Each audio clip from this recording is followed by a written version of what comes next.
Convidamos para fazer a oração agora de abertura do sermão, do culto divino.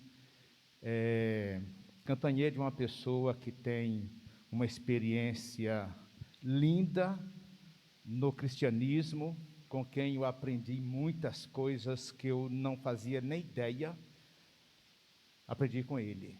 Por isso eu sou grato a você, Cantanhede, por todas as vezes que nós conversamos e você me deu algum ensinamento novo. Que Deus o abençoe nesta manhã e nós vamos passar agora para que ele faça a oração.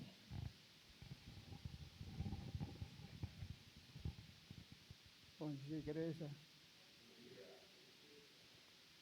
Gostaria de convidar aqueles que quiserem chegar aqui para estar mais próximos para essa oração.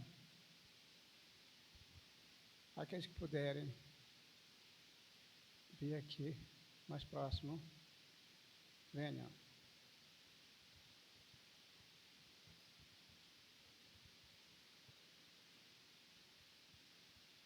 E os que puderem se ajoelhar também, se ajoelhem. Tá.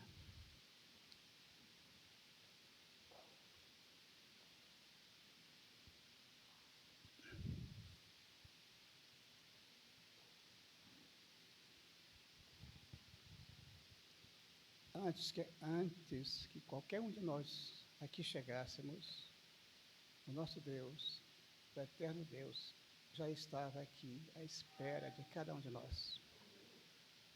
Porque Ele é aquele que apacenta entre os lírios. E Ele está ansioso para ouvir o clamor de cada um de nós. E esse desejo Ele quer ouvir nesse instante. Você tem o seu pedido, não precisa você externar, basta externar a Ele em pensamento o que Ele ouve. Mas em especial me chegaram às mãos 2 pedidos, não escritos. Se eu errar o nome, a pessoa me perdoe. O Gerson, que não se encontra entre nós aqui e nem entre seus familiares, está desaparecido. Ninguém sabe o seu paradeiro, mas o Senhor sabe. E também o Max, que está enfermo, entubado. Vamos orar nesse momento pelo povo e especialmente por esses 2 que foram mencionados. Orar por todos quantos aqui estão e por esses que foram mencionados. Oremos, pois, ao Senhor nosso Deus. Eterno Deus, nosso Pai, Tu és aquele que apacenta entre os lírios. Sim, querido, aqui está o Teu povo, parte do Teu rebanho. Tu que és o pastor dos pastores, porque Tu apacenta entre os lírios o Teu rebanho, as Tuas ovelhas. Aqui, Senhor, nesse momento, eu Te apresento os que aqui estão e aqueles que aqui não estão viajando ou em qualquer outro local. Que a Tua mão de poder seja estendida sobre cada um deles, e Teu cajado de canta maia suriará, se cantas. O Teu cajado, Senhor, seja a proteção para cada um deles, estejam aonde estiverem. Sim, Pai, deixe a Tua bênção especial de proteção, de alegria, de consolo e de cura, Senhor, porque nenhuma enfermidade para Ti é difícil. Todas as enfermidades Tu curas, Senhor, dependendo do que Tu queiras e que Tu, Senhor, visites esse Teu servo que está hospitalizado. E sobre ele estenda a Tua mão, Pai, que remova essa enfermidade para a glória do Teu nome e para a alegria dos seus familiares, Pai. Senhor, muito obrigado por esse momento. Visita o teu povo, Senhor. Continue a visitar os que aqui estão e os que aqui não estão, mas estão viajando, Senhor. A tua mão de poder esteja sobre cada um deles, protegendo e guardando-os para a alegria deles, para a alegria e glória do teu santo nome, Pai. Nós te rogamos agradecidos em nome do Senhor Jesus Cristo. Amém. Amém.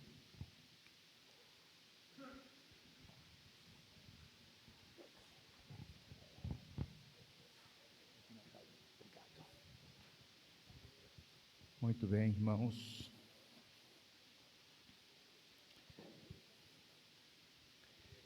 Agradecemos ao irmão Cantanhede. O irmão Cantanhede é membro da Igreja Central de Brasília. Ele é membro da Igreja Central de Brasília, juntamente com a Undina, sua esposa, suas noras e filhos e um netinho. Essa família já tem um netinho, né? Um netinho lá, um netinho para cá, né? Graças a Deus por isso. Parece que da família só Giovanni e Delzira que não tem neto ainda, né? Ah, não, eles têm, né? Ah, Joaquim também, é meia dúzia de gente sem neto. Ah, é melhor falar os que têm neto, né? É os que têm neto. Ondina, Nelci, Maria, Dionísia, a Laura também, Laura.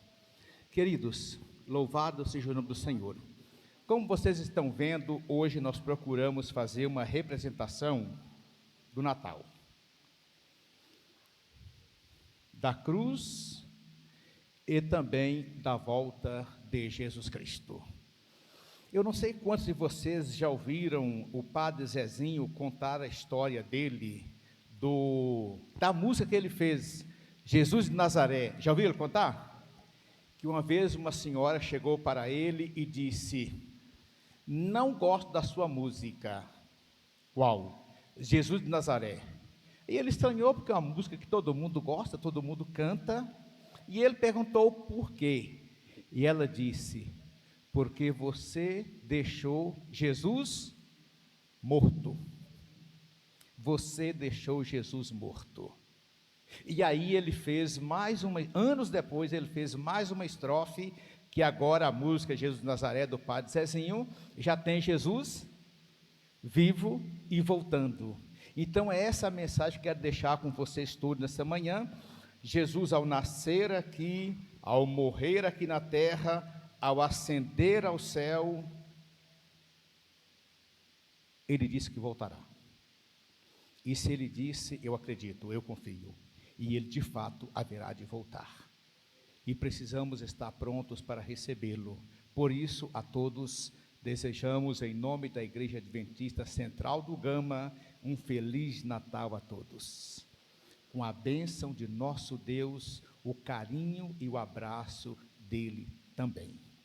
E nesta manhã, a convidada para trazer a mensagem para nós é a irmã Esté. Esté Cortes Ferreira. Vocês lembram desse sobrenome Cortes? Lembram? É dele mesmo, tá? É daquela família mesmo, tá? Família Cortes. Esté, por favor, venha cá à frente, por favor. A Esté Cortes é filha do irmão Antônio Cortes e da irmã Maria Cortes, né? E da irmã Maria. Aquela família que morou aqui no Gama por muitos anos, que tem vários filhos. São 200 filhos ou 999? Ah, não, só. Eu não queria falar o número, né? Mas ela já falou aqui, são 7. Vocês ouviram, né? Família pródiga, né? Queridos, e a Esté é uma cunhada, também da família, casada com o Joaquim. Para quem não conhece ainda esse casal, o Joaquim é membro desta igreja, membro fundador desta igreja, né? Foi diretor da nossa escola aqui, cuidou da escola adventista por vários anos e hoje reside no Guará, juntamente com outros da família. Esté, você me permite apresentar ou você apresenta os demais que estão aqui? Então eu estou vendo a Lana aqui, impressão minha? Não, estou vendo a Lana ali, estou vendo o Alessandro e estou vendo o Alisson, é isso mesmo? Por favor, fiquem em pé, os 3 filhos da Esther. Com as noras, tem noras também, só não tem genro, né? Falta de homem no planeta é um problema. Só não tem genro ainda, né? Mas tem noras, sejam bem-vindas, tá? Minhas jovens aqui na casa do Senhor, tá bom? Fica à vontade, podeis assentar. O Joaquim, esposo dela, talvez alguns não conheçam. Joaquim, fique em pé para que a igreja veja seus cabelos brancos. Cabelos brancos, mas continua bonito, né, gente? Quem é bonito por natureza igual eu, nunca deixei de ser. Obrigado, né? Obrigado. Também tem vários aqui da família da Esther que alguns dessa igreja não conhecem. E eu gostaria que ficassem em pé, por favor, porque essa família é uma das famílias pioneiras desta igreja. Inclusive o tijolo desta igreja, que está o tijolo que foi construído dessa igreja, foi feito na fazenda deles. E eu tive o privilégio de ajudar a fazê-los. Né? Então, por favor, fique em pé, o pessoal da Esther que está aqui, fique em pé, para que todo conheça, cunhados, sobrinhos, netos não, porque ainda não tem, né? Eu estou vendo aqui a Ondina, estou vendo o Cantanhede, estou vendo a Delzira, estou vendo o Giovanni ali, estou vendo o Antônio Bernardes ali, estou vendo a Maria, a Dionísia aqui, o Carlos ali. Então, eu gostaria que a igreja soubesse que esta família faz parte da história desta igreja. A Nelci está trabalhando, aquela não para, de jeito nenhum, e o coitado do marido tem que ir junto, fazer o quê, né? Vai fazer, casei com ela, então tem que acompanhar, né? Queridos, que Deus abençoe a nós todos. A Esther teve uma experiência fantástica, espiritual e com Deus, nesses últimos meses, e ela deverá nos contar essa experiência vivida, experimentada por ela e a graça de Deus que a alcançou. Esther, fica à vontade, esse microfone aí, você pode usá-lo, tá bom? Pessoal, desliga esse e manda para aquele. Obrigado, Rude.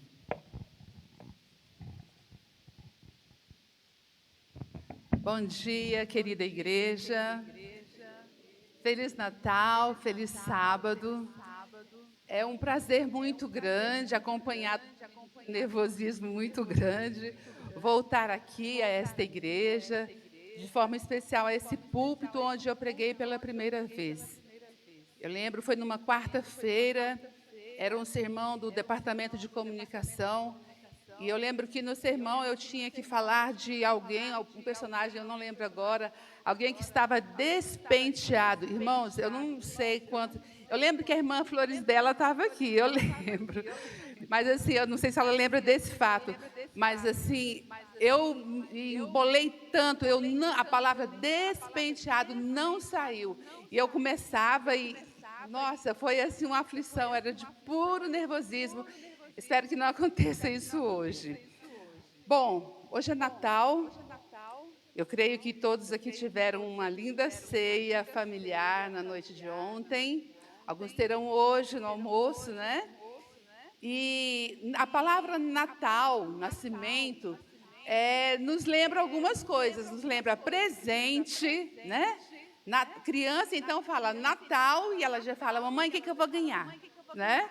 A gente gosta de ganhar presente, depois quando a gente cresce, a gente gosta de dar presentes, isso é muito bom, né? Mas Natal, queridos, e eu quero fazer um parêntese aqui, elogiar o departamento, as pessoas responsáveis pela decoração da igreja, que está muito linda. Eu estava dali, eu não tinha visto ainda os detalhes, gente, mas que perfeição aqui, essa manjedoura, e esses elementos todos aqui, logo a cruz tem uma coroa que eu não tinha visto, uma coroa de espinhos e a coroa de glória ali, irmãos, que coisa linda, de perto a gente está vendo melhor. E ali, a volta de Jesus, como o pastor Joaquim já mencionou, né? Então a gente tem aqui o caminhar da vida de Jesus, né? Jesus, maior presente que os céus poderiam nos dar. Mas, queridos, esse presente, ele chegou até nós através de um milagre, não é verdade? A concepção de Cristo foi algo sobrenatural. E que algumas pessoas nem acreditam, tão sobrenatural foi, não é verdade? E nós agradecemos, eu creio que todos que estão aqui acreditam nesse milagre. Tanto é que estão aqui, né? Mas, queridos, o que é um milagre? Como é que acontece um milagre? Milagres acontecem ainda hoje ou só aconteceram lá no tempo de Jesus? Você conhece alguém que recebeu um milagre nos dias de hoje? Como é que eu posso receber um milagre? E por que é que algumas pessoas recebem milagres e outras não? Bom, esse é um assunto muito sensível, irmãos, e nem de longe eu pretendo ter a última palavra sobre o mesmo. Mas eu quero me reportar, juntamente com a igreja, a alguns fatos, para então tirarmos algumas conclusões. Primeira coisa, o que é um milagre? Um milagre é um ato sobrenatural de Deus. Vejam, Deus criou o universo, Deus criou o mundo, Deus criou a nossa vida, a natureza, e todas essas coisas seguem um padrão normal, né, de existência e de continuidade. O Sol está sempre girando, a Terra está sempre girando em torno do Sol, dia, noite. Essas sequências são a norma, né, do que Deus criou. Mas, às vezes, ele faz algo além, algo diferente dessa norma. Isso, então, é um milagre. É um ato sobrenatural de Deus. Pela própria definição, então, por ser um ato sobrenatural, milagres não são acontecimentos que acontecem todos os dias. Acontecimentos que acontecem, ficou bem pesado, né? Mas eu vou dizer, talvez isso volte a acontecer, viu, gente? A minha linguagem, às vezes, dá uma travadinha e eu falo coisas não muito corretinhas, assim, do ponto de vista da língua, né? Então, milagre não é uma coisa comum. Ele não acontece todos os dias. Em algumas épocas, quando nós lemos a Bíblia, nós vemos que em alguns momentos aconteceram muitos milagres. Algumas pessoas fizeram muitos milagres, algumas pessoas receberam alguns milagres. Mesmo assim, o milagre continua sendo algo, continua sendo um evento extraordinário e surpreendente. Nós ficamos surpresos diante dos milagres, não é verdade? Na maior parte do tempo, durante o acontecimento dos milagres, as leis naturais continuam do mesmo jeito. Continuam normalmente, continuam seguindo o seu curso. Na Bíblia também, queridos, há milagres que são mais raros do que outros. Por exemplo, nós encontramos, principalmente no Novo Testamento, mas lá no Velho também, lembrei agora, nós encontramos o relato de várias pessoas que foram curadas. Na verdade, Debrando, muitas pessoas foram curadas, mas não há um número tão grande assim de pessoas que foram ressuscitadas. Então, a cura, pelos relatos bíblicos, é um milagre, foi um milagre, que aconteceu com mais frequência do que a ressurreição de mortos, por exemplo, né? E através dos apóstolos, através dos profetas, e principalmente através de Jesus, Deus, então, fez grandes maravilhas à vista de muitas pessoas. Por exemplo, a travessia do Mar Vermelho. Um milagre que até hoje me encanta, desde quando eu era do Rolzinho. Eu lembro da minha mãe contando a história, da professora lá na classe do Rolzinho, contando a história da travessia do Mar Vermelho. Aquilo me surpreendia e continua surpreendendo. Pensa, gente, mar, isso aqui é tudo água, e aí então alguém levanta um cajado e a água se separa todinha, vira um paredão. Imagina essa parede aqui sendo toda de água, e foi muito maior, com certeza. E aí abre-se um caminho em seco e as pessoas passam. Gente, isso é grande demais. Isso é sobrenatural. Isso é um milagre, não é verdade? Como assim? A água fica parada, feito um muro, fica seco, de repente milhares de pessoas atravessam.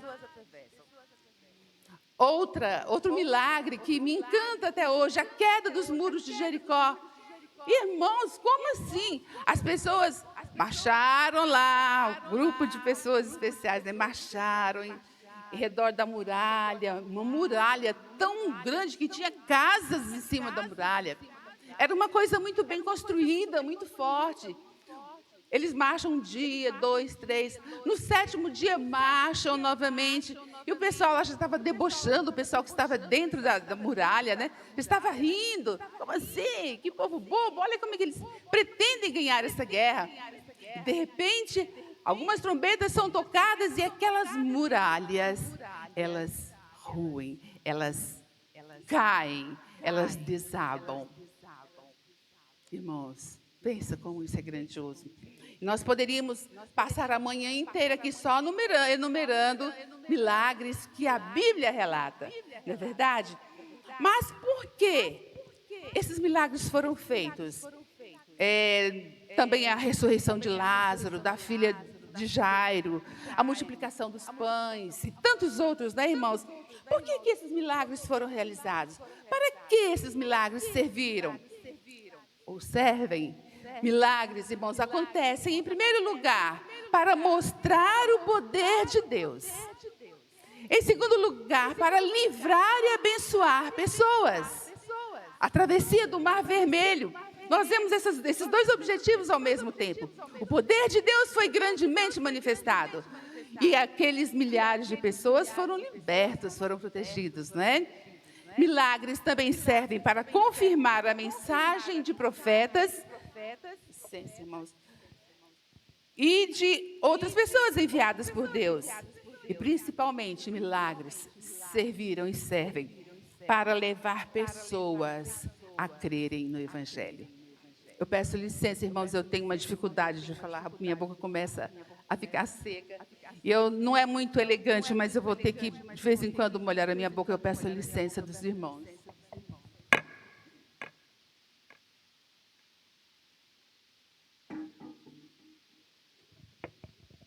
É importante observarmos, irmãos, que as pessoas na Bíblia que recebiam os dons de cura e outros milagres, elas não podiam, ou melhor, exatamente, o dom de cura, pessoas que curavam, né? Elas não podiam usar esse dom quando bem lhes aprovesse. Quando elas quisessem, agora eu vou fazer um milagre, eu agora vou vou curar essa pessoa e pronto, eu vou lá e curo. Não, irmãos, não era bem assim, não. Olha um exemplo. Lembram do apóstolo Paulo? O apóstolo Paulo tinha um problema sério de saúde, não tinha? Vocês lembram? Qual era? Provavelmente a visão. Desde que ele viu Jesus lá no caminho de Damasco, ele passou a enxergar bem menos, não é? Tudo parece que nos leva a crer que era isso. E ele teve que levar, como ele mesmo disse, esse espinho na carne até o último dia.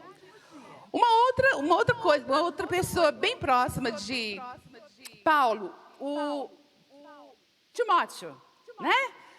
Timóteo, ele também tinha um problema de saúde que o incomodava bastante. Vocês lembram qual era? Quem lembra?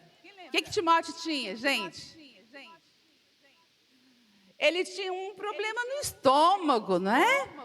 E ele sentia dor. Eu imagino que ele sentia náusea, dor de cabeça, porque quando a gente tem alguma coisa no estômago, gastrite, né?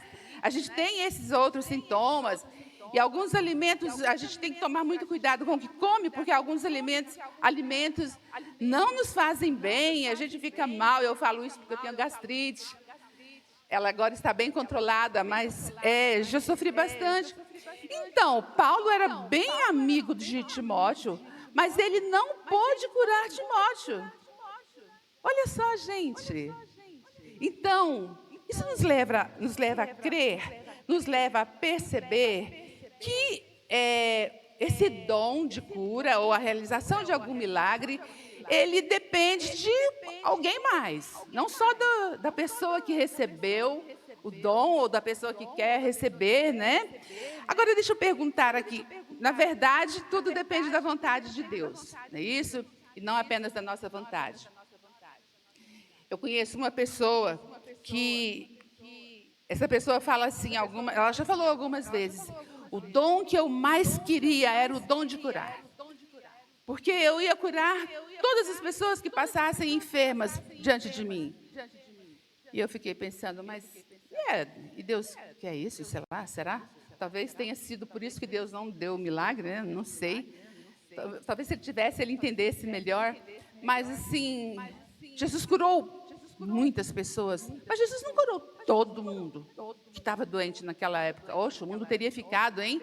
O Jardim do Éden novamente, não é verdade, irmãos? Bom, milagres dependem da vontade de Deus. Deixa eu falar, milagres acontecem ainda hoje? Quem acredita que milagres acontecem ainda hoje? Levanta a mão, por favor. Olha, muita gente aí acredita. Eu também acredito. Milagres acontecem nos dias atuais. Porque, queridos, o poder de Deus não mudou. O mesmo Deus que abriu o Mar Vermelho é o mesmo Deus que cura hoje, que liberta, que salva, que faz tantos milagres. Os milagres de Deus não se limitaram ao tempo em que a Bíblia foi escrita, ou estava sendo escrita. Foi um tempo longo, 1.600 anos, né? Mas não se limitou a isso. A esse período, Jesus disse que alguns dos sinais que acompanhariam quem crê seriam milagres. Vamos abrir a nossa Bíblia? Marcos 16, versos 17 e 18.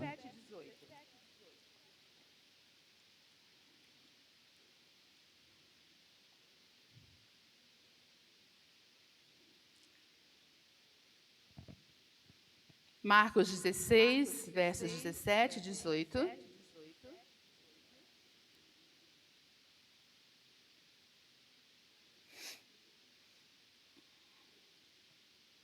Acho que todos já acharam, né?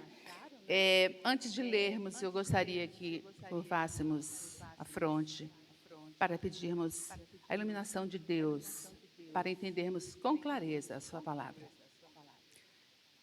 Pai amorável, Pai bondoso, Pai poderoso, estamos abrindo neste momento a Tua palavra. É a Tua palavra, Senhor. Ela é tão grande, ela é tão magnífica. Nós somos tão pequenos, nós somos limitados, Pai. Te pedimos, então, a iluminação do Teu Santo Espírito, porque só através dessa iluminação podemos entender o que o Senhor quer nos falar neste momento. Em nome de Jesus. Amém. Vamos ler então, irmãos, Marcos 16, versos 17 e 18, diz assim: estes sinais hão de acompanhar aqueles que creem. Então, quem crê em Jesus, né, Jesus já disse, fariam esses milagres. Em meu nome expelirão demônios, falarão novas línguas, pegarão em serpentes, e se alguma coisa mortífera beberem, não lhes fará mal. Se impuserem as mãos sobre enfermos, eles ficarão curados. E eu creio que alguns aqui já viram alguns desses milagres acontecendo, né, irmãos? Além disso, queridos, eu gostaria agora de ler com vocês 1 Coríntios, capítulo 13. Aí todo mundo sabe que 1 Coríntios 13 é o capítulo do amor. O que tem a ver com milagre? Capítulo 13, versos de 8 a 10.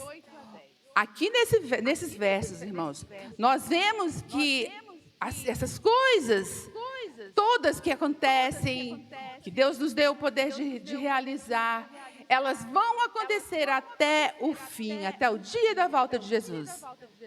Esse é o limite. Temos tempo ainda? Estamos aqui ainda, né, irmãos? Vamos ver. 1 Coríntios 13, de 8 a 10. Olha a beleza desse poema, né? O amor jamais acaba, mas havendo profecias, desaparecerão. Havendo línguas, cessarão. Havendo ciência, passará. Porque em parte conhecemos e em parte profetizamos. Por que, irmãos, então, que todas essas coisas vão passar, vão cessar, vão desaparecer? A resposta está aqui no verso 9. Porque em parte nós conhecemos. O nosso conhecimento a respeito de seja o que for, ele é parcial. E porque também em parte profetizamos, o nosso ensinamento também é parcial. Mas olha o verso 10. Quando, porém, vier o que é perfeito, então o que é em parte será aniquilado. Quem é o perfeito, irmãos? Quem é esse que virá e que é perfeito? Nós estamos comemorando o nascimento dele hoje. E ele virá. E quando ele virá, tudo que for, quando ele chegar, tudo que for parcial será aniquilado. E uma nova era terá início.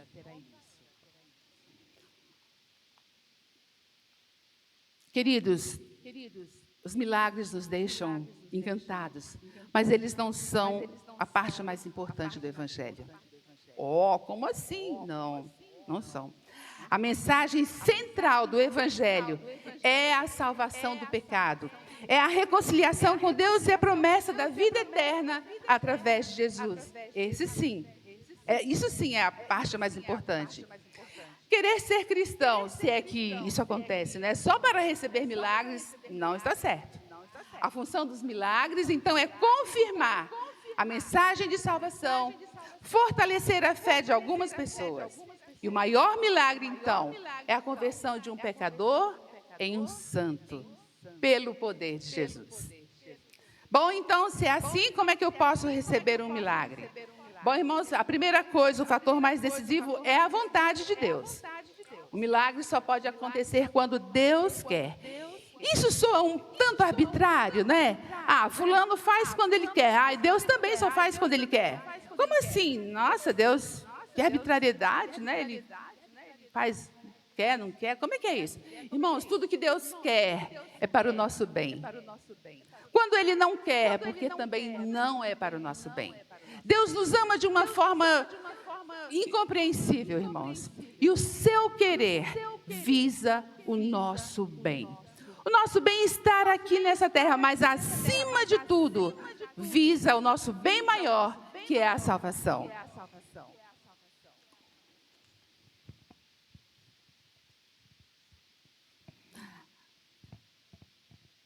Será que só as pessoas, só os pastores, só os anciãos podem orar pedindo milagre? Ou qualquer pessoa pode fazer isso? Você que não é ancião, você que não tem nenhum cargo na igreja, você pode pedir a Deus um milagre? De repente, você que nem é da igreja, você pode pedir que Deus realize um milagre? Pode sim, pode, deve. Todos nós podemos, irmãos. Vamos lá para o livro de Tiago,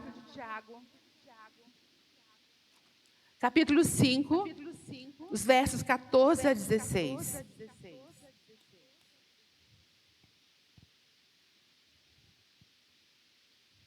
Amém ou misericórdia? Amém, né? 5, 14 a 16. Está alguém entre vós doente? Tem alguém entre nós doente, irmãos? Eu sei que tem, né?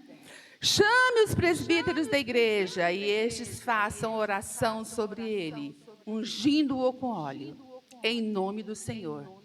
E a oração da fé salvará o enfermo, e o Senhor o levantará. E se houver cometido pecados, ser-lhe-ão perdoados.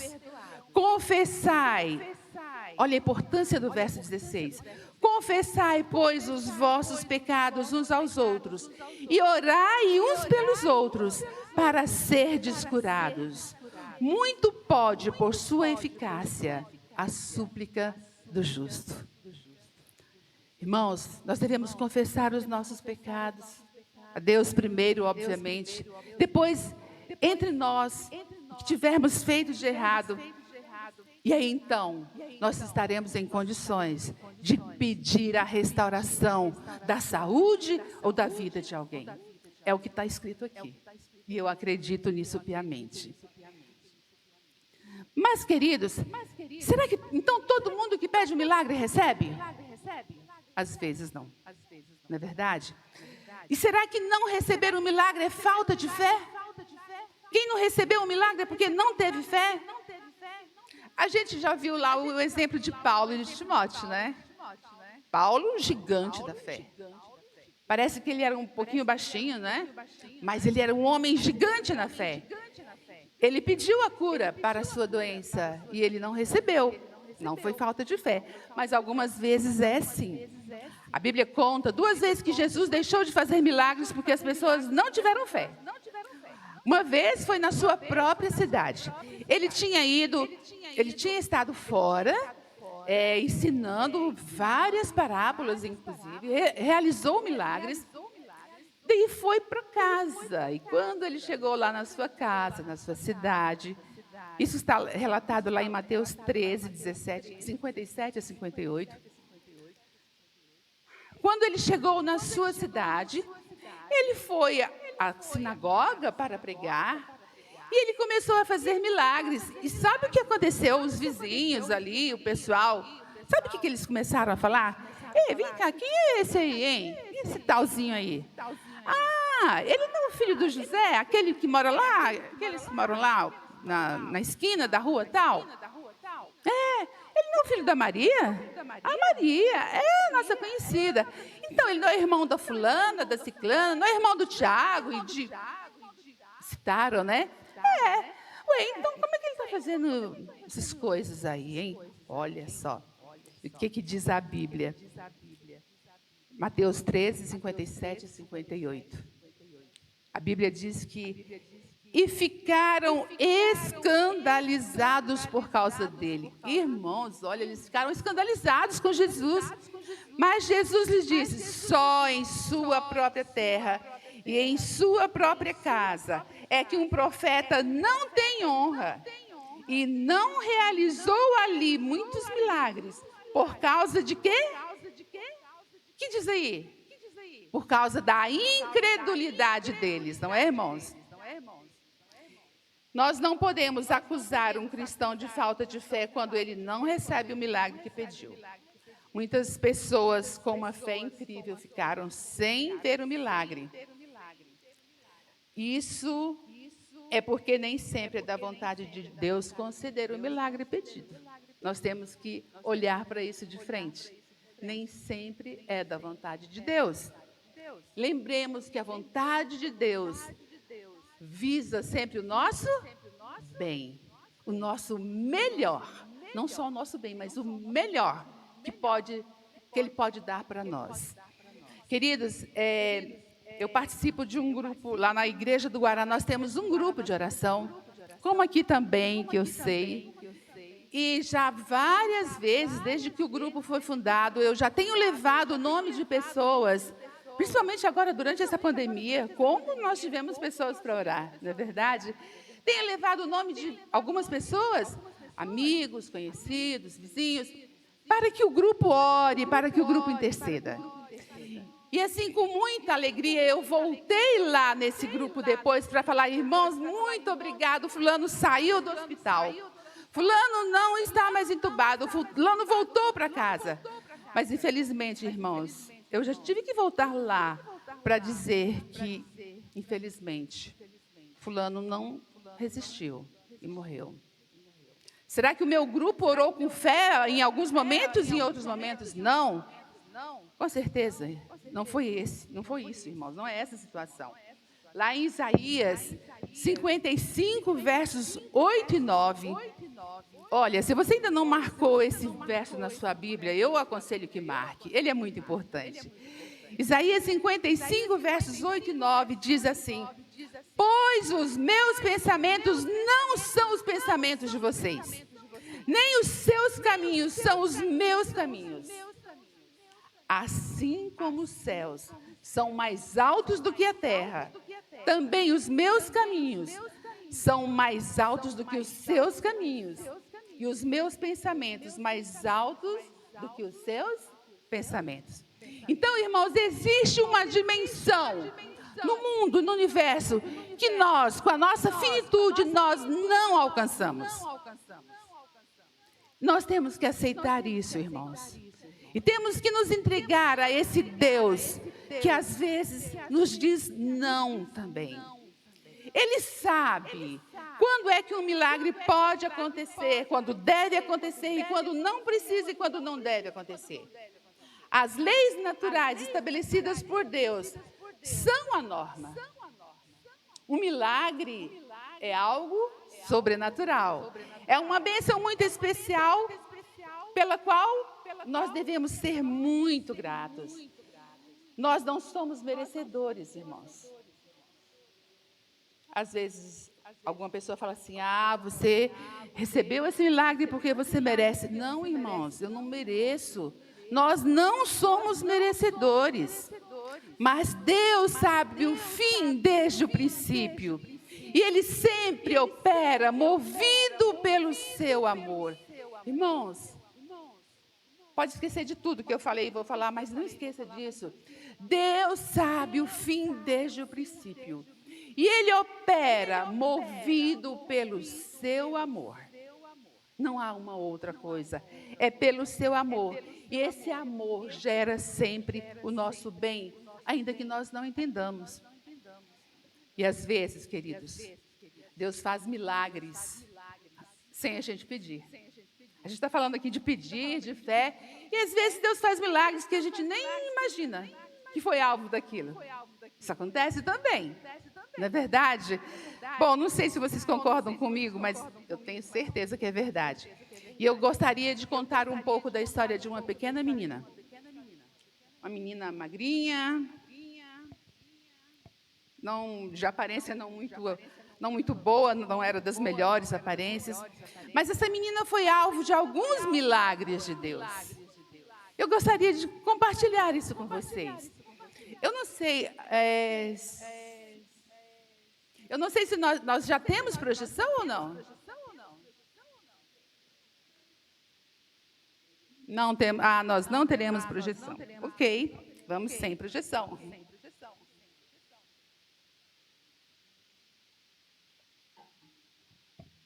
Essa menina, irmãos, quando ela tinha 5 anos, morava aqui numa cidade vizinha, Taguatinga.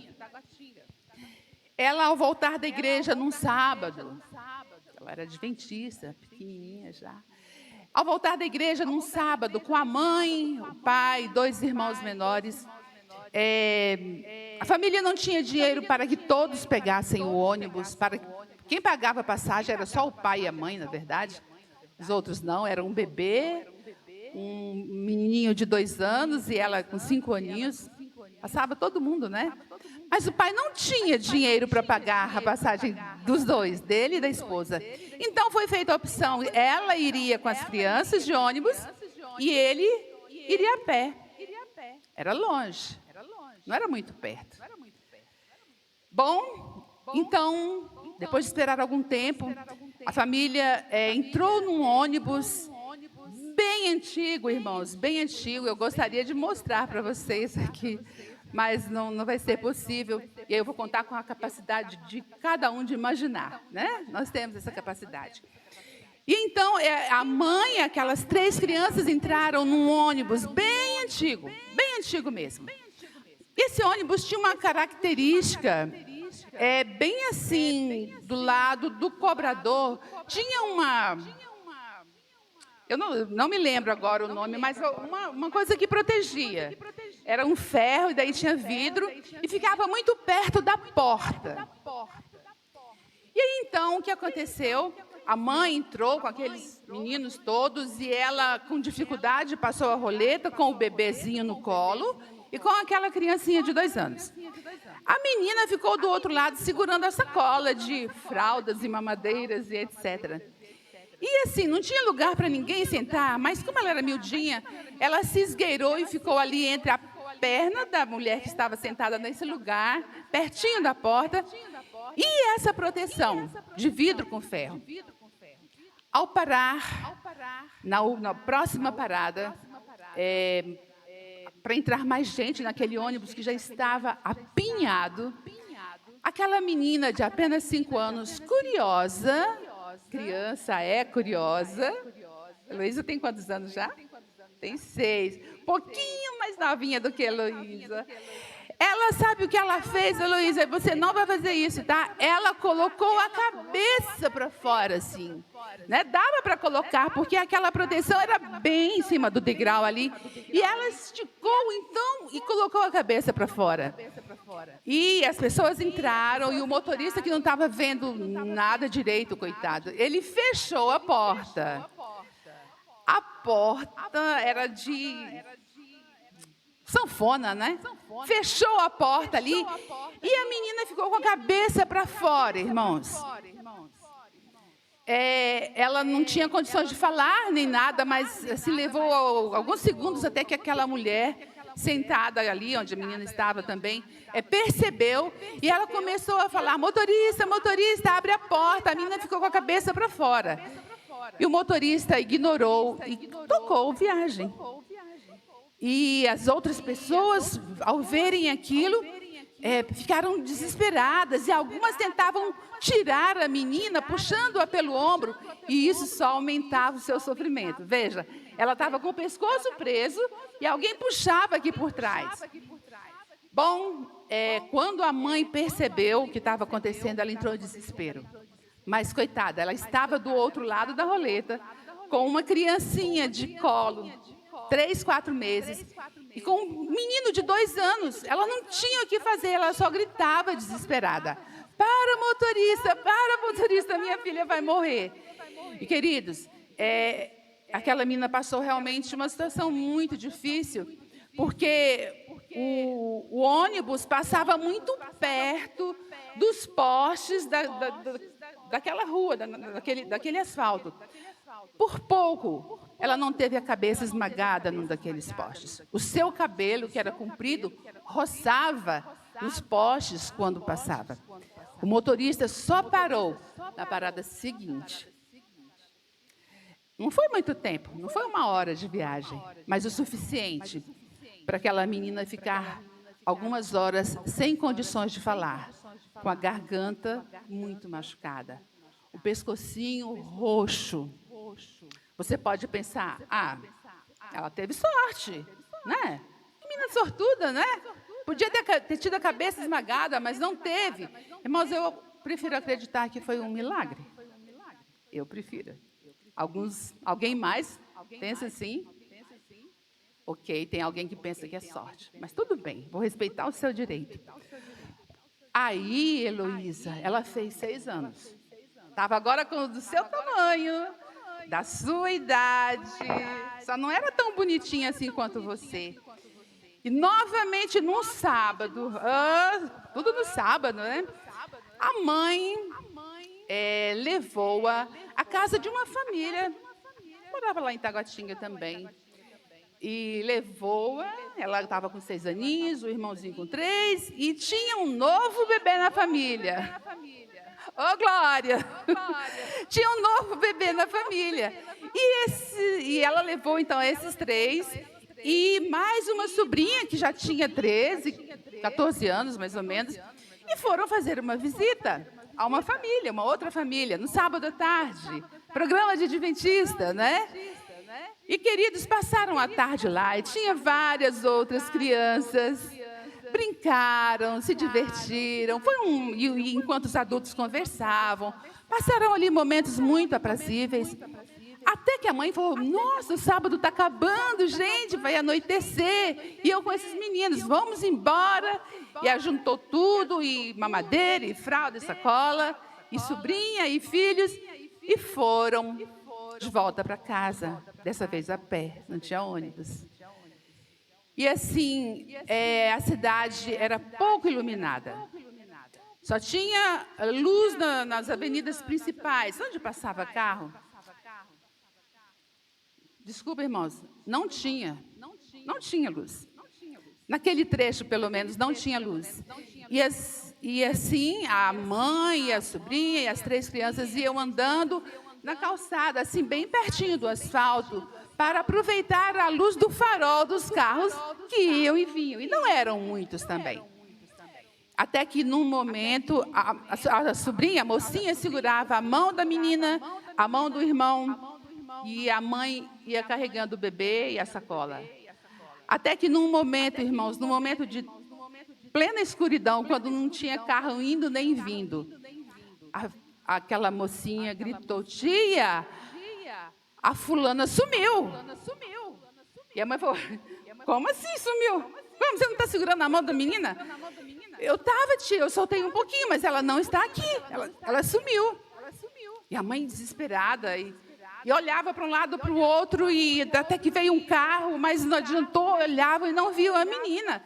E a mãe começou a gritar o nome da filha. Queridos, a filha, essa menina, ela havia caído num bueiro. Não é só você que cai em bueiro, Joaquim. Não é só você. A diferença é que aquele bueiro não estava cheio de água como que você caiu. Mas aquele bueiro, irmãos, vocês sabem, todos sabem o que é um bueiro, né? Esses buracos que a prefeitura faz para receber a água da chuva, não é verdade?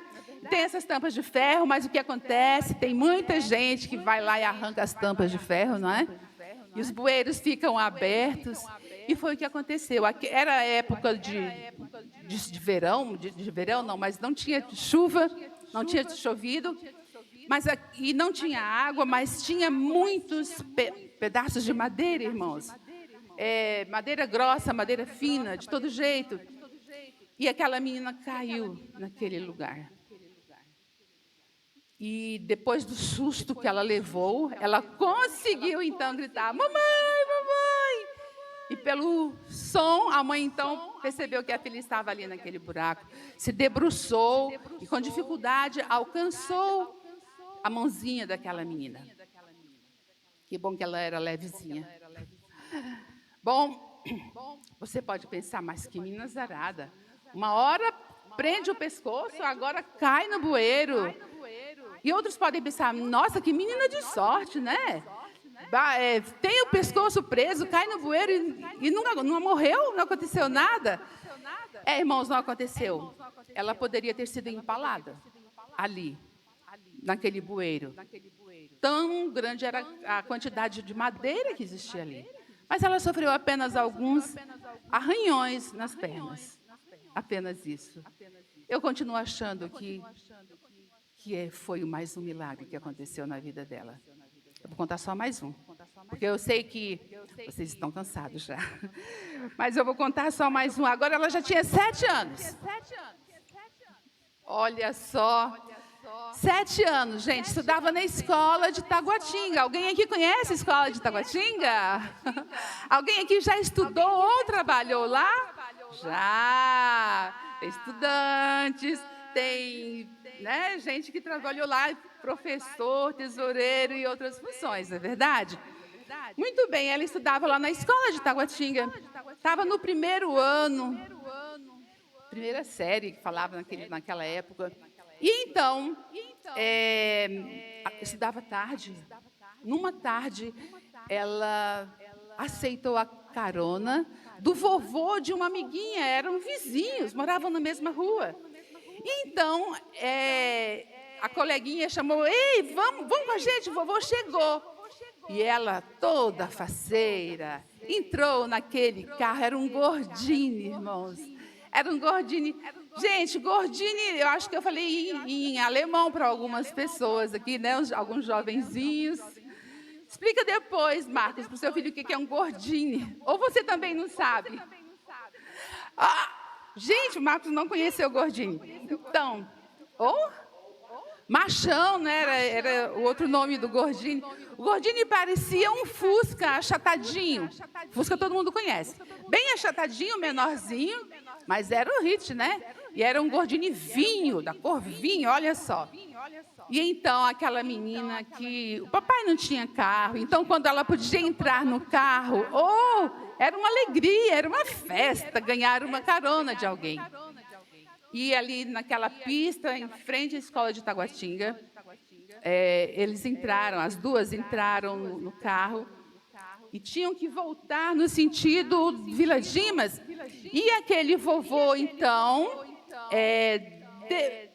resolveu fazer uma coisa que a gente chama de gato, não é? Motoristas, né? Fazer uma curvinha no lugar que não é do lugar de fazer. Pois ele resolveu fazer aquela curva ali no asfalto para não ter que ir lá longe, pegar o retorno.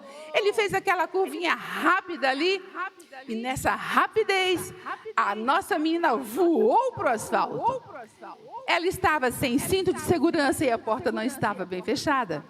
E quando ele fez aquela curva ali, rapidinho, a porta se abriu e ela pesada do jeito que era, né? Leve feito palha, ela voou ali para o asfalto e rolou.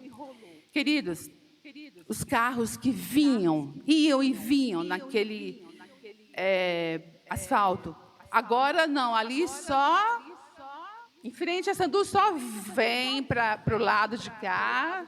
Não, Sandu só vai, né, para o lado do norte lá, e é a comercial que vem. Mas naquele tempo ia e vinha, aliás, até pouco tempo, né?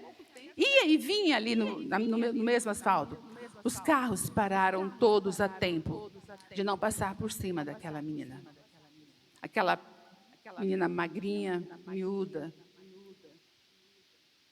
E tantas vezes, eu poderia dizer tantas vezes vítima, mas também tantas vezes alvo do cuidado e da proteção de Deus. Queridos, eu poderia contar outros, mas eu não vou fazer isso.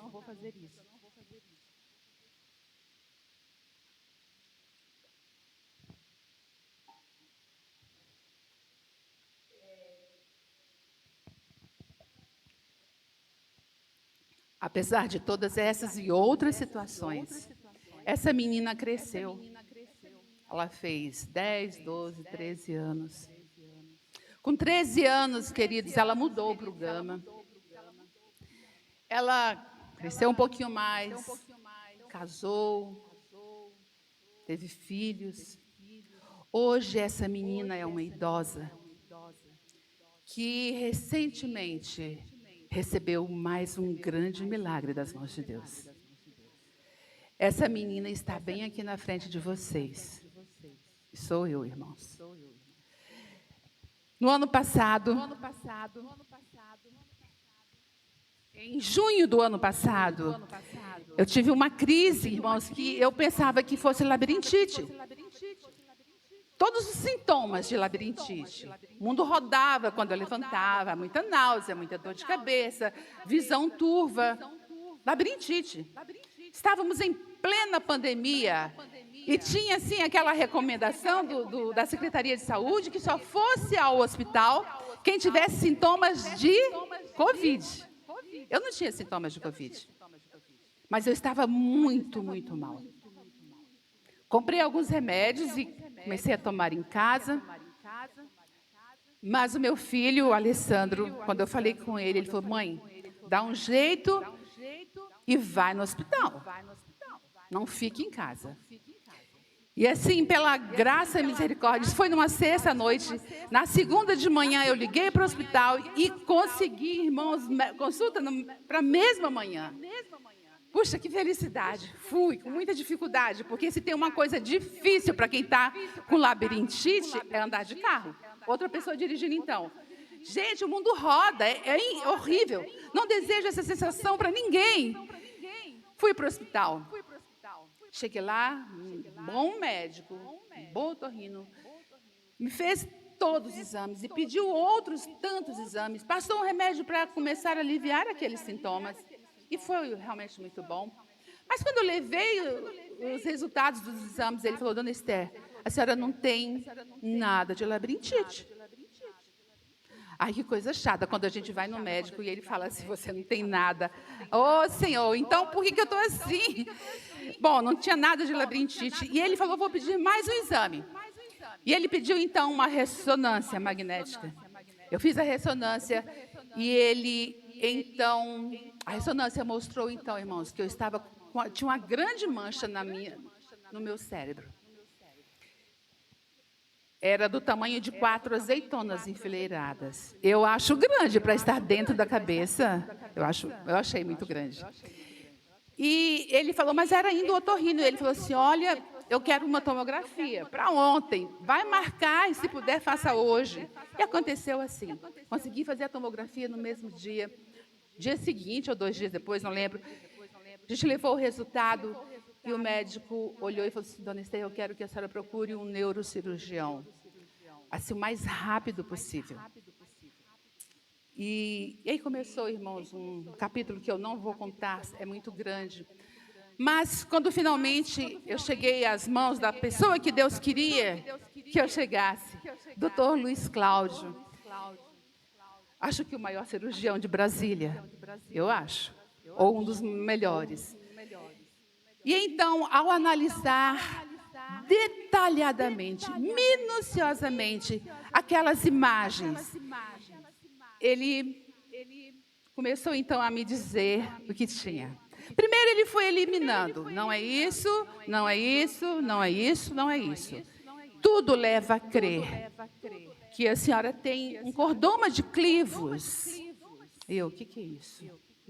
Cordoma de clivos. Queridos, o cordoma de clivos é uma neoplasia rara e maligna. Não é um câncer, mas ela é rara e é maligna. Né? E ela, sabe de onde ela aparece? Olha, quando a gente é um embriãozinho lá dentro da barriga da mamãe, a gente tem uma coisinha lá chamada notocorda, e depois de algum tempo isso se desfaz e fica então no lugar a nossa coluna vertebral. Isso é o normal. Em algumas pessoas, ela não se desfaz completamente, fica um restinho lá. Esse restinho, com o passar dos anos, geralmente quando a pessoa tem entre 30 e 70 anos, eu estava com 60, essa coisinha, esse resquício que fica lá, ele pode crescer no cérebro ou no final da coluna, tá? No caso, o meu era cérebro. Irmãos, e assim, eu falei, gente, eu sou de muita sorte, eu não gosto dessa palavra não, mas olha, 2/3, eu falei que é uma doença rara, né? 2/3 das pessoas acometidas por esse tumor são caucasianos. São homens e são caucasianos, ou seja, são homens e são brancos. Eu nem sou homem, branco menos ainda. Não sou. Mas eu estava lá com a coisinha na cabeça, não é verdade? E, queridos, ainda sobre esse tumor, ele vai crescendo silenciosamente ao longo de anos, ao longo de décadas, e ele causa uma destruição óssea muito grande e atinge importantes estruturas neurovasculares. Esse tumor, essa neoplasia, no meu caso, ela já estava a 3 milímetros do nervo óptico e 6 milímetros da massa cefálica, do cérebro. E assim, o Alessandro, eu acho que tem mais médicos aqui, né? Quem faz cirurgia acha que isso é um pedaço muito grande, 3 milímetros, 6 milímetros. Mas eu achei tão pertinho, gente, 3 milímetros, o que é isso? A minha referência é régua. A minha referência é régua quando eu olhava ali, ó. 1, 2, 3, ai, é muito pertinho. Irmãos, eu já sentia dores bem fortes do lado esquerdo da cabeça e principalmente atrás do olho, era bem atrás do olho esquerdo. Eu sentia por dia várias fisgadas muito fortes, como se algo estivesse puxando o nervo. Eu tinha que botar a mão no olho porque doía, isso incomodava. Às vezes eu fazia careta sem querer. Bom, mas o que aconteceu, irmãos? É que o médico, então, me explicou ali tudinho o que era. Ele não falou, eu não vou dizer que é um cordoma, mas tudo leva a crer, todo comportamento. Eu tinha imagens de 10 anos atrás e mostrava ele lá pequenininho e agora já estava enorme. Então, tudo levava a crer que fosse realmente o cordoma de clivos. E, irmãos, qual é o tratamento para esse... Alessandro, me ajuda. Tumor? Tumor mesmo, né? Qual é o tratamento para esse tumor? Cirurgia e radioterapia. É um tumor que não aceita químio. Não adianta fazer quimioterapia. Ele não reage, ele não responde.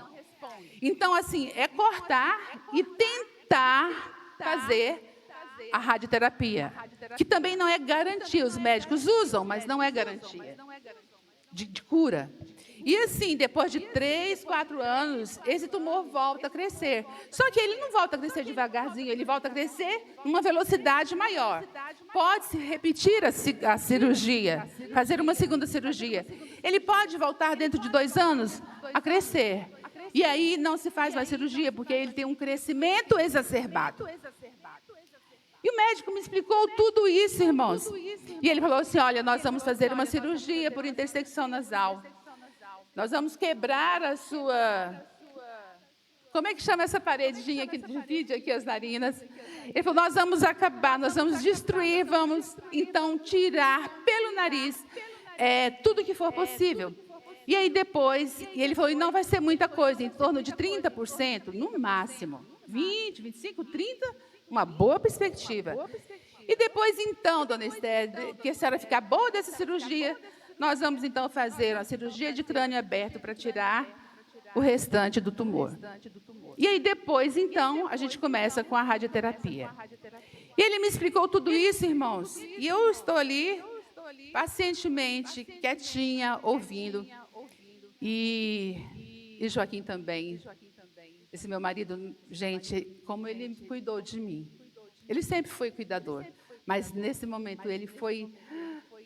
Nossa, às vezes eu falo com muito carinho, muito respeito, que ele se tornou meu babá, minha babá, sei lá se é meu ou minha, porque assim, ele estava comigo em todos os momentos. Como eu sou grata a Deus por esse marido, gente, como eu sou grata. Como eu te amo, meu bem. Como eu te amo. Não tem palavras para mostrar o que eu realmente sinto, mas é gratidão, irmãos. É um amor muito profundo. Deus me cuidou através das mãos do Joaquim e de outras pessoas também. E então nós estávamos ali. Quem já conhece o Joaquim há mais tempo, há muito tempo, sabe que ele é bem caladinho. Eu é que sou a mais falante, né? Mas nós dois estávamos bem caladinhos. E o médico olhou para mim e falou assim: a senhora está entendendo o que eu estou falando? Eu falei: tô. Sério? Ué. O senhor falou que eu tenho um tumor, que é o restinho lá, quando eu era embrião, um embriãozinho. E o senhor falou que vai fazer a cirurgia. Ele falou assim, a senhora está entendendo? Eu falei, estou, doutor, mas por quê? Ele falou assim, é incrível, toda vez que vem casos assim, e não é raro, é com frequência, quando eu começo a explicar, as pessoas se desesperam, começam a chorar, algumas caem no chão, algumas batem na mesa. E a senhora está tão quietinha, eu acho que a senhora não está entendendo. Eu falei, bom, eu estou entendendo, mas assim, se o senhor falar para mim que isso aí cura, eu vou começar a bater na mesa agora. Cura? Alguém ficou curado? Não. Então, vai adiantar? E ele, gente, irmãos, não estou contando isso para me gloriar. Na verdade, Deus estava cuidando de mim desde então. Dar-me calma, paciência nesse momento foi mais um milagre. Eu não sou uma pessoa naturalmente calminha e paciente.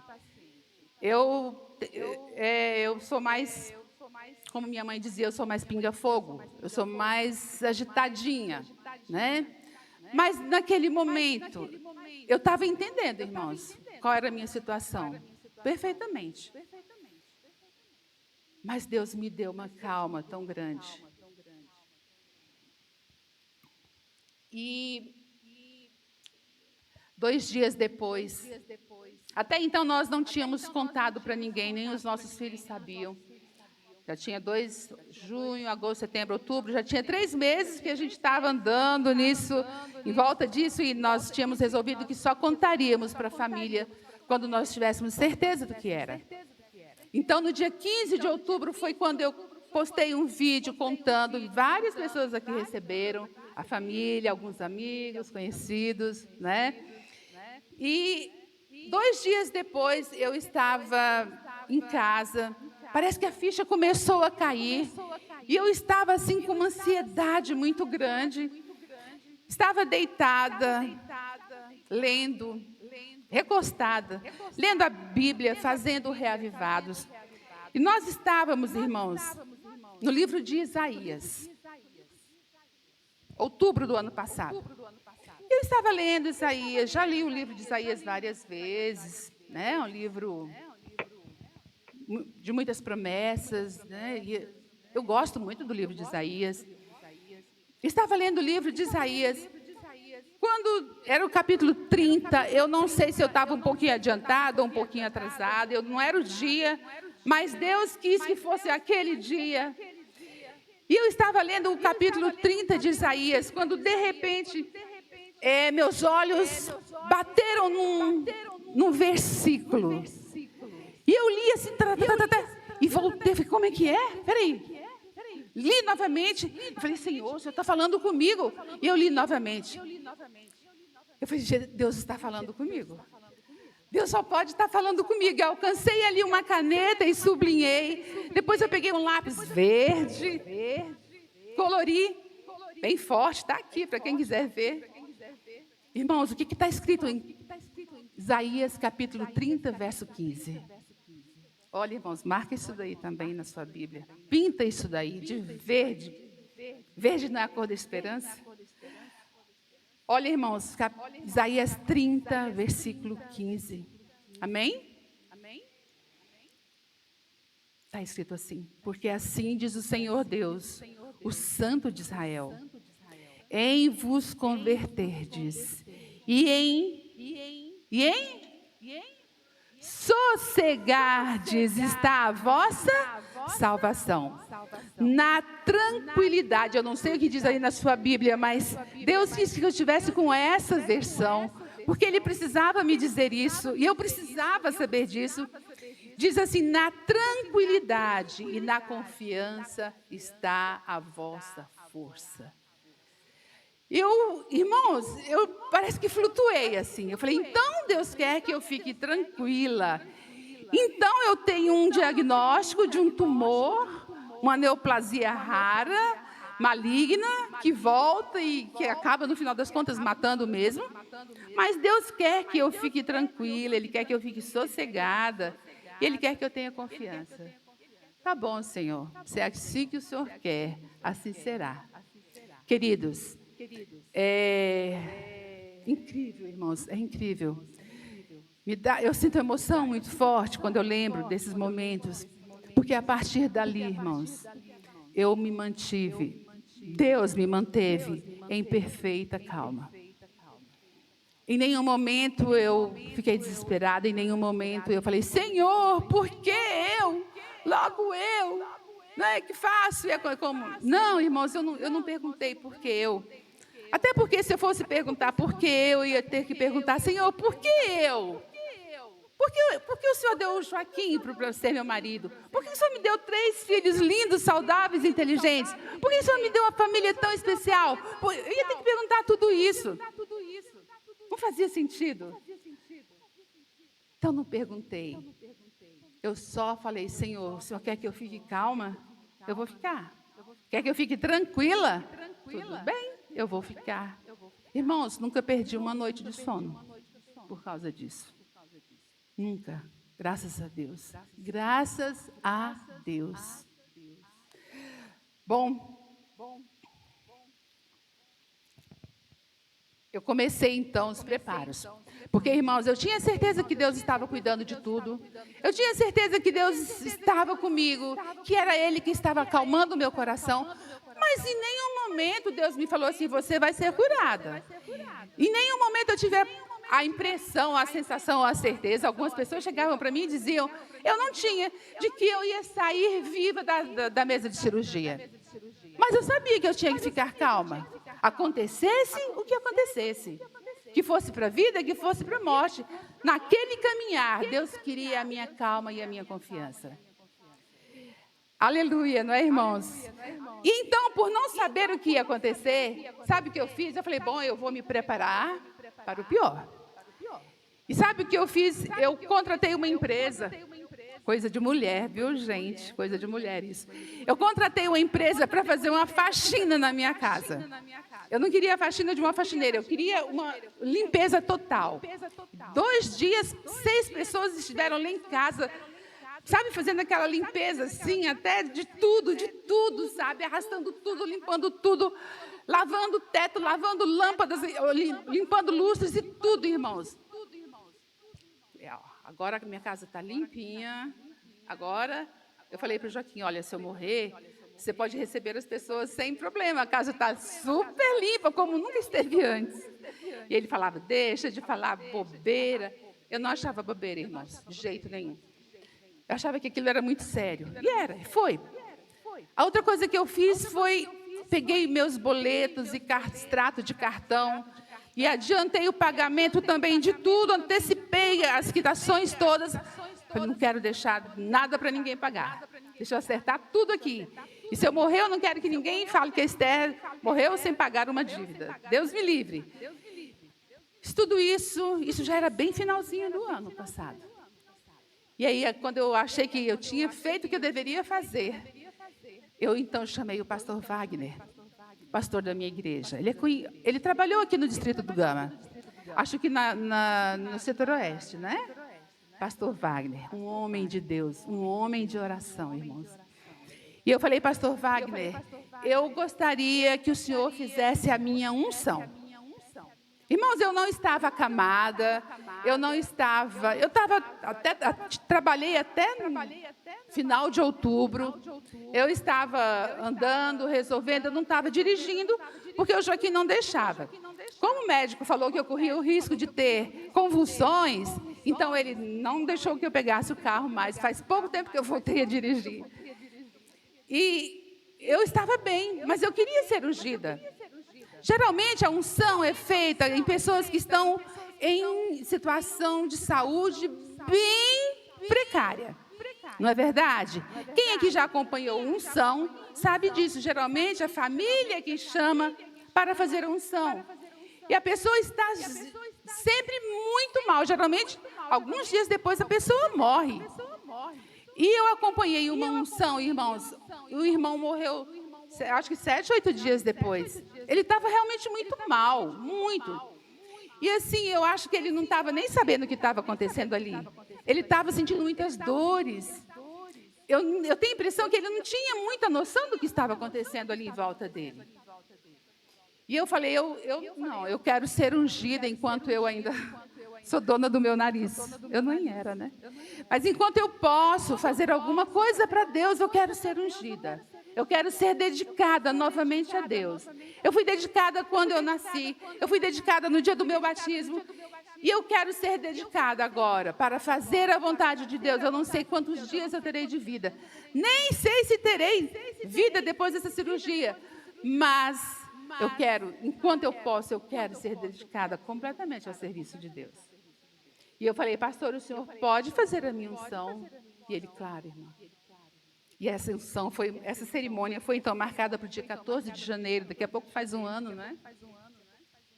E como nós estávamos em plena pandemia, a gente não podia aglomerar, ainda não pode, até hoje não pode, né?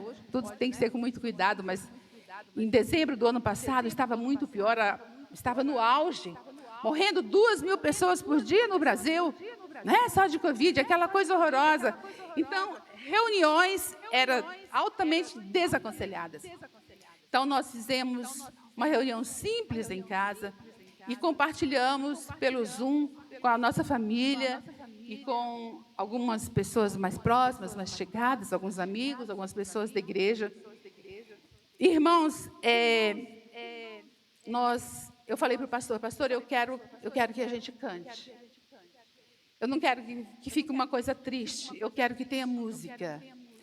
Irmãos, durante esse período todo, de junho até já era dezembro, né? Em que eu estive doente, eu estava tomando remédios, irmãos, mas eu sentia dores.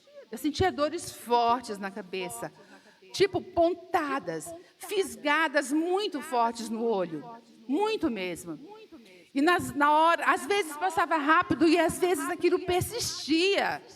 Doía muito e nesses momentos de dor, irmãos, o que me acalmava era cantar.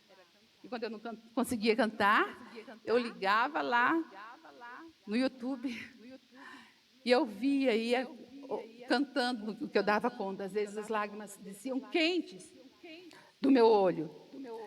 E um dos hinos que eu cantava, cantei muito, foi aquele hino do Daniel Lidke, Me Cura, Senhor. Eu tinha até programado para cantar com a igreja, mas não vai ser possível. Vocês conhecem? Me cura, Senhor. Nossa, que voz, hein? Esse hino aí. Na hora, irmãos, o inimigo não perdeu a oportunidade de tentar me fazer desanimar, de tentar me desestruturar. E quando vinha aquele pensamentozinho assim, nossa, você sempre dedicou a vida a Deus e agora está doente assim, hein? Vai morrer. Irmãos, eu não deixava. Eu começava a cantar imediatamente um hino. Deus, como é que é? Deus é Deus. Se Deus fizer, Deus é Deus. Minha garganta está bem ruim, né? Já cantei melhor. Se a doença vier, Deus é Deus. Se curado for, Deus é Deus. E se não for, Deus é Deus. Irmãos, eu cantava isso a plenos pulmões. Deus é Deus. Não importa o que aconteça comigo. Eu vou ser curada? Deus é Deus. Eu vou morrer? Deus é o meu Deus.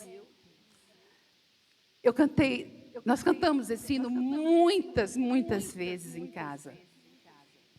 E então, esses dois e mais outros dois, nós cantamos ali no dia da minha unção. Eu não sei se o pessoal que estava no Zoom se conseguiu acompanhar. Vocês ouviram? Vocês acompanharam? Eu não sabia, gente. Bom, chegou finalmente o dia 20 de janeiro. E eu fui, então, faca, como diz o outro, né?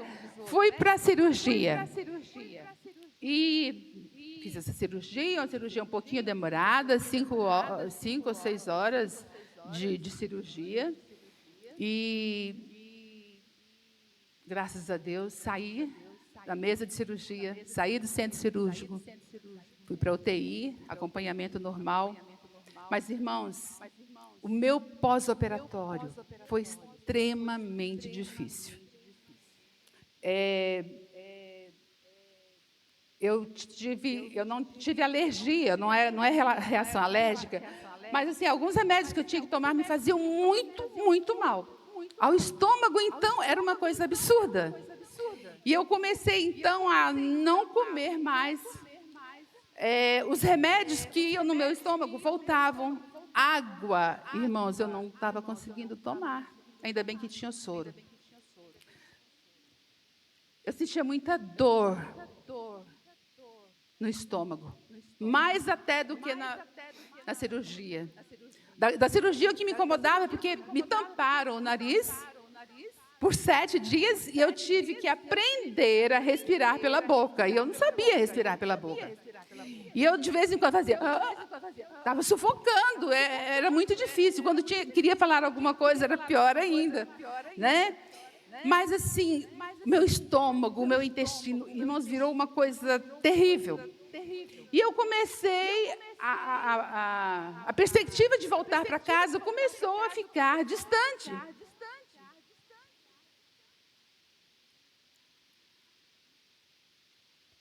Mas Deus tinha surpresas boas para mim. Nessa perspectiva toda, eu acho que no 7º, 8º dia, acho que no 6º dia foi o dia que eu estava pior, irmãos. Eu peguei o celular, alcancei o celular, gravei um vídeo, mandei para um dos anciãos da minha igreja. E outro dia, irmãos, eu achei esse vídeo e eu fiquei pensando, coitado do Austin. Irmãos, eu não entendi nada do que eu falei, do que eu tentei falar. Eu acho que eu estava pedindo para orar por mim, porque eu estava muito mal. Mas, irmãos, não se entende nada de nada. Eu não falo nada com nada. É uma coisa muito estranha. Eu falo, gente, como eu fiquei mal. Meu Deus do céu. A Dionísia e a Neuci que estiveram comigo, a maior parte do tempo, elas devem ter pensado, hoje é o dia. Hoje ela vai. Como eu fiquei ruim, eu olho aquele vídeo e falo, sou eu sei que sou eu, mas como eu fiquei desse jeito, meu Pai do céu? E como o Senhor me tirou disso? Bom, Deus tirou. E a primeira surpresa boa que Deus teve para mim, irmãos, foi que na cirurgia, o médico conseguiu tirar muito mais do que ele havia previsto. Achava que ia tirar entre 20% e 30%. Quando ele saiu do centro cirúrgico, ele passou na sala de espera e falou para o Joaquim, eu acho que nós tiramos 50%. Já foi muito bom. Mas, irmãos, depois da primeira tomografia, na semana seguinte, já mostrou que tinha tirado mais do que isso.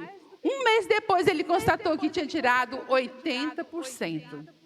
E ele falou assim, eu não entendo isso, porque só tinha um pedacinho que dava para tirar por aqui, e você teve sorte, hein? Porque a gente foi tirando. E eu, como é que o que eu tive? Sorte. Olha a minha sorte lá em cima. A sorte tem nome, tem endereço. Deus dos exércitos. Deus criador do universo. Do meu corpo, da minha saúde, da minha vida. Bom, após longa espera, eu tive uma outra surpresa muito boa, irmãos. Saiu o resultado da biópsia. Esperei 2 meses por esse resultado. E quando finalmente veio o resultado que o médico aceitou, porque o primeiro ele não aceitou, ficou provado, foi mostrado pelo menos, que aquilo que eu tinha na cabeça não era um cordoma de clivos, o temível cordoma de clivos, mas era uma malformação venosa. Irmãos, não é mal mesmo, tá? O nome é malformação venosa. Eu não sei se vocês viram, já que não tem imagem para mostrar, não sei se vocês já viram pessoas que têm assim, às vezes no rosto, uma parte muito crescida, e a gente vê as veias assim, bem, aquele negócio bem grande. Eu lembro de ter visto pessoas com isso no rosto, em outras partes, mas principalmente no rosto. Aquilo é um tipo de malformação, irmãos. Só que a minha foi no lugar visível, foi no cérebro, foi na minha cabeça. Então não era o cordoma de clivos, então nem precisava ter operado. Irmãos, essa coisa cresce também, sabe? Assim como ela cresce por fora, quando é por fora, no rosto, ou na mão, sei lá, em algum outro lugar, lá dentro também ela cresce. E ela pode provocar AVC, o que mais? AVC, o que mais que dá lá? Na cabeça, gente, quando estou com a cabeça ruim. Isso que o médico falou que não mexeu na minha memória, mas ele realmente não mexeu. Irmãos, então, tinha realmente que ter sido feita essa cirurgia. Eu fiquei tão feliz de não ser o cordoma de clivos, porque aí eu voltei a ter esperança de ter um netinho. Ontem eu estava contando lá em casa, que a única coisa que me deixava triste, sabe, Eva? A única coisa que me deixava triste quando eu pensava assim que eu podia morrer logo, é que eu não sou avó, eu queria ainda ter um netinho.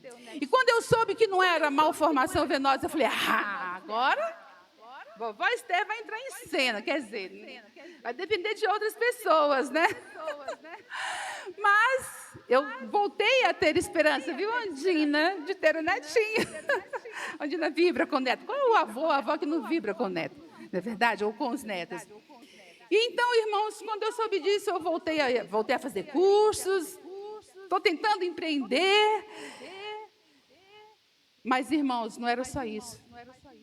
Deus ainda tinha coisas melhores, maiores ainda.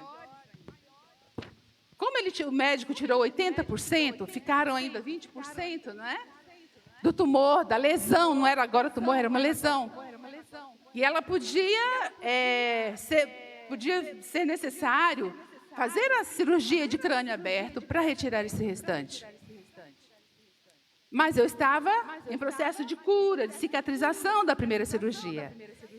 E então, queridos, cada mês que eu tive que voltar com ressonância nova, com tomografia nova, o meu médico ia falando, ela está encolhendo, ela está ficando menor. Até que dia 14 de novembro último, quando eu levei as últimas imagens, ele abriu, olhou, botou no computador, olhou, puxou para cá, mediu, tá? E ele falou assim, cadê a lesão que estava aqui? Eu falei, como assim, doutor? Ele falou, não tem mais nada aqui, Esther. Não tem mais nada da lesão aqui. Ela foi encolhendo, ela entrou num processo de... Eu acho que a palavra é autofagia, quando ela vai... É isso, né? O tumor vai, ele mesmo vai se comendo, se matando, né? E ela, então, desapareceu, irmãos. Eu não tenho mais nada. Amém, glória a Deus. Eu tenho, no lugar ficou aquele espaço vago, então ali criou água, que é normal, né? O organismo faz isso. Quando se tira alguma coisa, né, tem que ter, não pode ficar um vácuo lá, eu acho que é isso. Então tem água no lugar onde era essa lesão. Bem grande, irmãos. Ela era do tamanho de 4 azeitonas, pensa assim. Muito grande na cabeça, um corpo estranho muito grande dentro da cabeça da gente, né?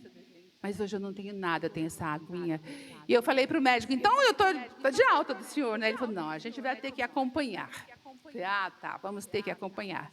Sim, a minha consulta está marcada para novembro do ano que vem. Olha só, quem estava indo todo mês, eu estou muito agradecida, irmãos. Agora eu quero considerar uma coisa com os senhores, com as senhoras. Por que será, irmãos, que eu fui alvo de tanto cuidado e de tantos milagres? Eu sei que não foi por merecimento, porque eu não tenho nada, absolutamente nada que me recomende como merecedora. Não sou. A pior das pecadoras está aqui na frente de vocês. Mais frágil das pessoas está aqui na frente de vocês. Então eu não merecia nenhum milagre, nenhum cuidado. Nos 3 primeiros, eu nem tinha pedido nada para Deus, eu nem sabia que eu ia ficar com a cabeça para fora, que eu ia cair no buraco, que eu ia voar do gordinho lá do seu José. Mesmo assim, Deus cuidou de mim.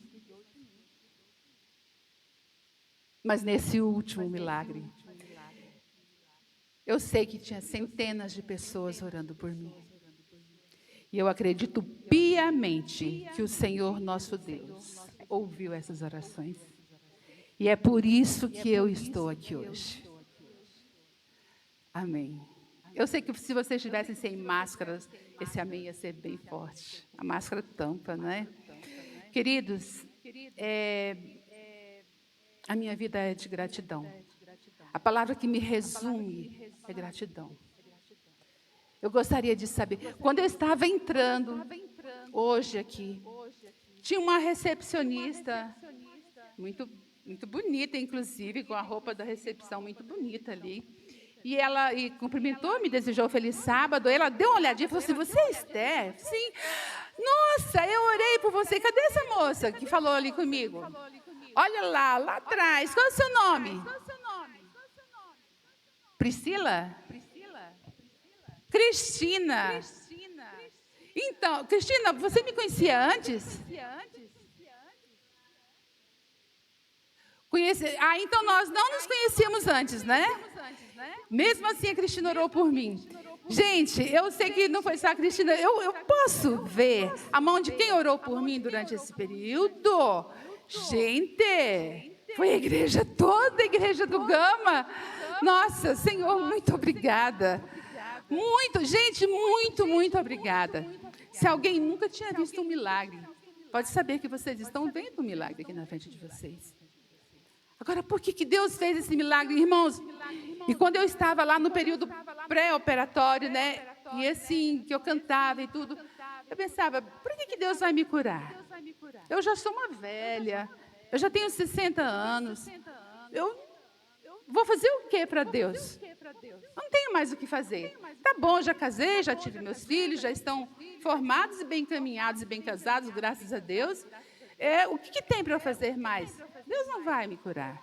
Se eu fosse uma jovem, com a vida toda pela frente, podendo fazer muito pela obra, eu ia esperar cura. Mas eu sou uma velha. Eu falei isso algumas vezes com Deus. Senhor, eu sou uma velha. O que o Senhor tiver reservado para mim já está bom.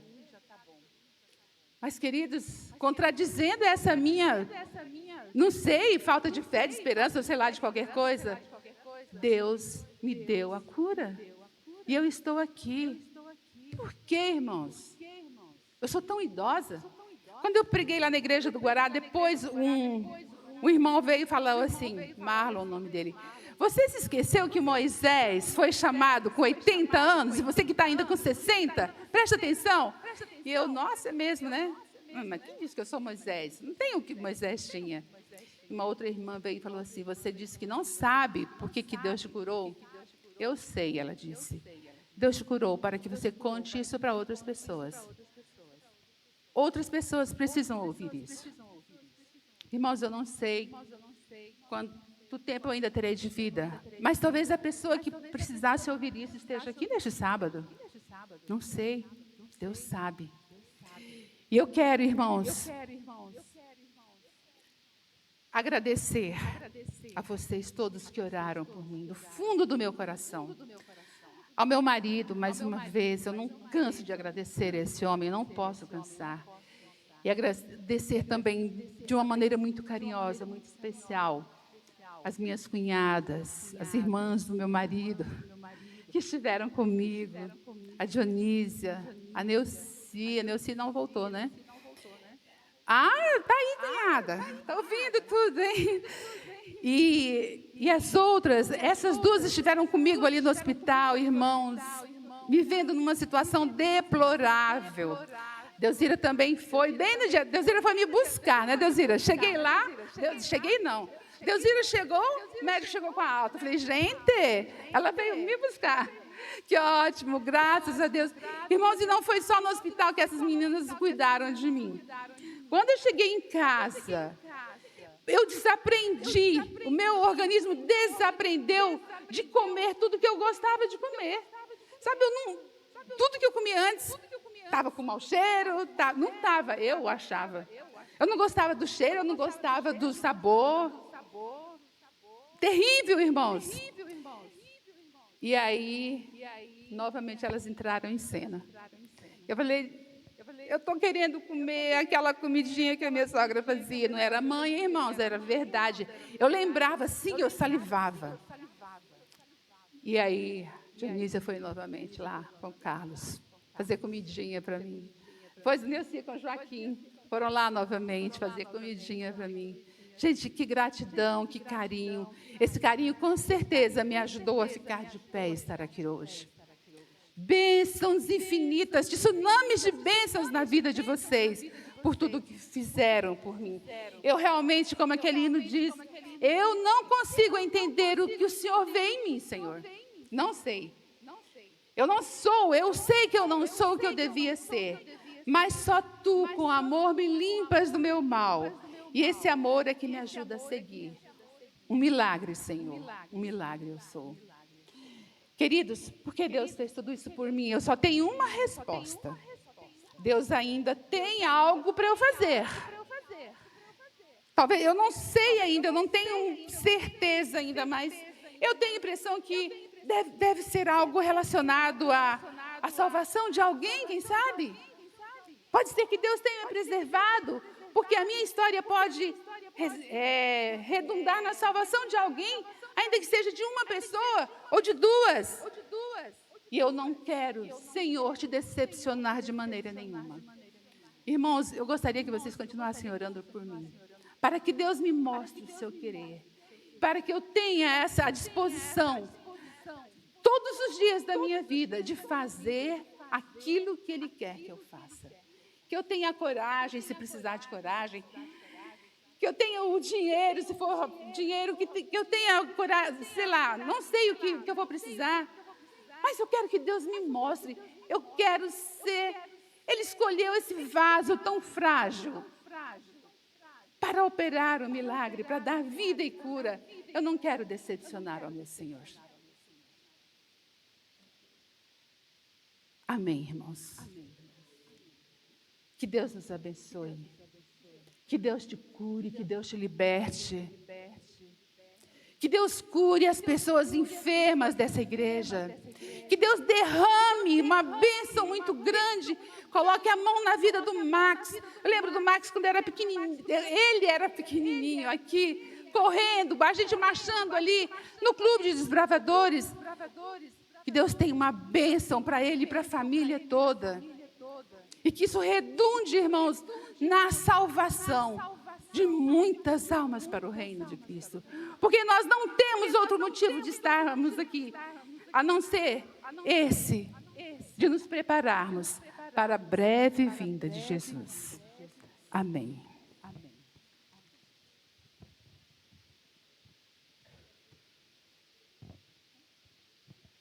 Quero convidar a igreja a se colocar de pé.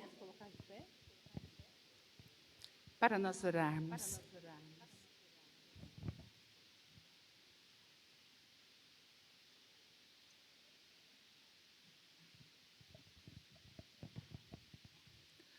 Ó Pai de amor e de misericórdia,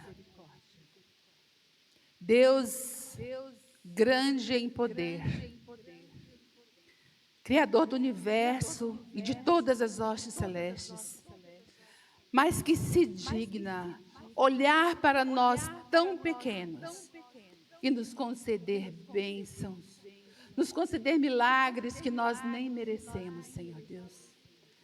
A nossa gratidão, ó Senhor, como eu gostaria que em nossa língua houvesse uma palavra que expressasse mais, que dissesse mais, o quanto eu sou agradecida, o quanto nós somos agradecidos por tudo que o Senhor tem feito por nós, bondoso Pai. O Senhor já operou tantos milagres aqui nesta igreja, já curou tantas pessoas, já libertou tantas pessoas. E agora, Senhor, o Senhor ainda me liberta, me cura, Senhor. Eu, uma pessoa já andada, caminhada, idosa, o Senhor demonstra esse amor incompreensível me curando, Senhor. E eu quero te agradecer, nós queremos te agradecer. Mas, Senhor, neste momento, nós colocamos de uma forma muito especial, nas tuas mãos, nos teus braços, a vida do Max, bondoso Pai. Senhor, ele está ali no hospital, ele precisa de cuidados muito especiais. Talvez os médicos estejam achando difícil, e talvez seja para eles, mas para o Senhor, nada é impossível. Foi o Senhor que o gerou, foi o Senhor que deu vida a ele, que o trouxe até aqui. Ele é um jovem, Senhor, de apenas 27 anos, recém-casado. Quanta coisa ele pode ainda viver, bondoso Pai. Quantas pessoas ele ainda pode trazer para a tua igreja, levar para o céu. Eu te peço, bondoso Pai, humildemente, nós te rogamos humildemente, que o Senhor tenha misericórdia dele, que o seu poder se manifeste, Senhor Deus, e que ele receba a cura. Ele não merece, como eu também não merecia, nós não merecemos. Mas o Senhor tem um amor tão grande que o Senhor é capaz de nos dar aquilo que nós não merecemos. E é por isso, é por causa desse amor, é por causa dessa misericórdia insondável, que nós te rogamos, Pai, nós te suplicamos pela vida do Marcos, pela cura dele, pela cura da família, pelo bem-estar emocional da sua mãe, do seu pai, de sua irmã, de todos da família. Quando alguém está muito doente na família, a família toda adoece, Senhor. Então eu te peço que o Senhor abençoe e dê a eles a força e o poder, o conforto que eles precisam nesse momento, Pai amado. Senhor, mas se de alguma forma não é essa a tua vontade, nós então mais ainda colocamos o Max na tua mão, nas tuas mãos, Senhor Deus, para que se, Senhor Deus, ele for chamado para descansar, que ele descanse em paz contigo, e que no dia da ressurreição, toda a sua família, toda a sua igreja, a sua esposa, todos nós, possamos abraçá-lo, Senhor Deus, e subirmos para o céu, onde nunca mais haverá dor, tristeza, morte, lágrimas, só se for de alegria. Senhor, por favor, quem sou eu? Eu sou tão pequena, Senhor, mas eu te peço essa bênção, te suplico, em nome de Jesus. Amém.